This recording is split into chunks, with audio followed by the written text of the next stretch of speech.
Russian President Vladimir Putin is edging closer to securing lifetime immunity. The lower house of the Russian parliament passed its first reading of the new bill. What the lifetime immunity entails is that all former presidents will be granted immunity from persecution for any possible crimes committed during their lifetime. They and their families will also be exempted from searches, arrests and questioning. There will be 2 more readings by the lower house, after which the bill will be handed over to the upper house. Lastly, it will be made into law once Vladimir Putin himself signs it off. Critics say the legislation will soon come into effect, considering both houses of the Russian parliament are dominated by Putin's United Russia party.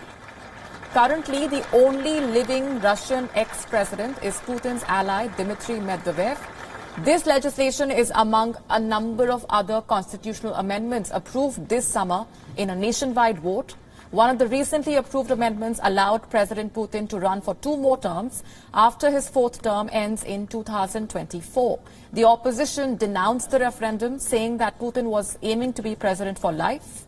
A vocal critic of the Russian government, Alexei Navalny, took to Twitter to question the lower house's decision and urged why Putin needs an immunity law. The incumbent Russian president is 68 at the moment and has no obvious successors. He has been in power since 2000. And our correspondent Stuart Smith from Moscow getting us this report. Take a look.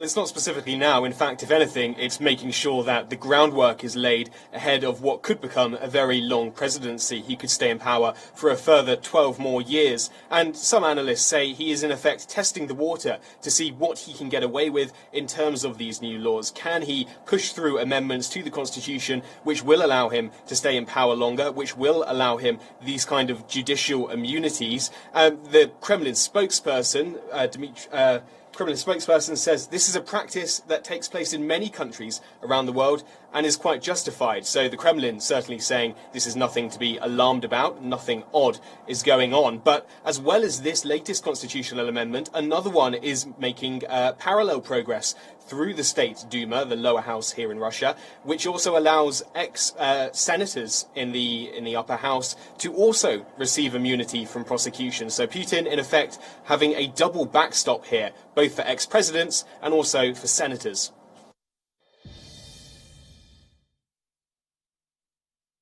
There is no evidence for this. It is very unlikely that he does have Parkinson's, at least with the evidence we've so far seen. He's certainly not mentioned it, and no one official has either. It's a rumour, very little much more than that. If Putin does want to step down, he will be able to make use of such constitutional amendments as this. But as it stands, there are no clear contenders for the next president. There doesn't seem to be an option for Mr. Putin to leave office, which is clear to the rest of the world.